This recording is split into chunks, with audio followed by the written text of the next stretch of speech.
புதுச்சேரி மாநிலத்திலும் தமிழக வெற்றி கழகத்தின் ஆட்சி கண்டிப்பாக இருக்கும். தமிழக வெற்றி கழகத்தின் தலைவர் தளபதி அவர்கள் தமிழ்நாட்டின் முதலமைச்சராக 2026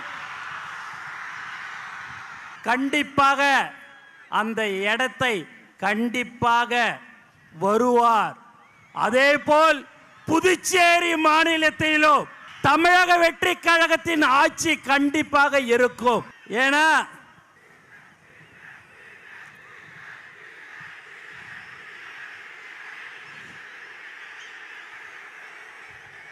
இங்க ரொம்ப முக்கியமா காவல்துறைக்கு ரொம்ப நன்றி.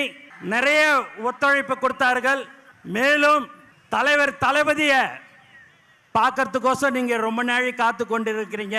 காலையில 5 மணியிலிருந்து எல்லாரும் நீங்க காத்திருக்கிறீங்க என்று சொன்னால் அதுதான் தலைவர் மேல் வைத்திருக்கிற பாசத்தின் காரணமாக, அன்பின் காரணமாக.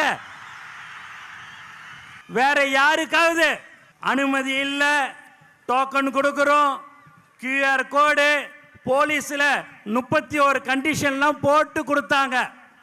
நீங்க எத்தனை கண்டிஷன் போட்டாலும் அந்த கண்டிஷனுக்கு உட்பட்டு நாங்க வருவோம்.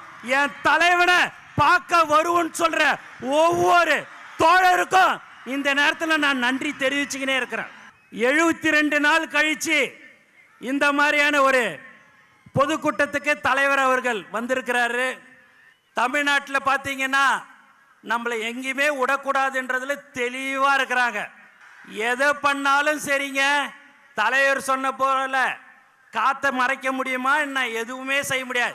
தலைவரை யாராலையும் ஒன்னும் செய்ய முடியாது. தமிழக முதலமைச்சராக 2026 தலைவர் தளபதி அவர்கள் வருவார். நல்லதை செய்யறதுக்கு உச்சில இருக்கும் போது இந்த மக்கள் எனக்கு அந்த பதவியை கொடுத்தார்கள், உச்சத்தை கொடுத்தாங்க. அந்த உச்சத்துல இருக்கும் போதே வரணும்னு சொன்ன ஒரே தலைவன் நம் தலைவர் தளபதி மட்டும்தான்.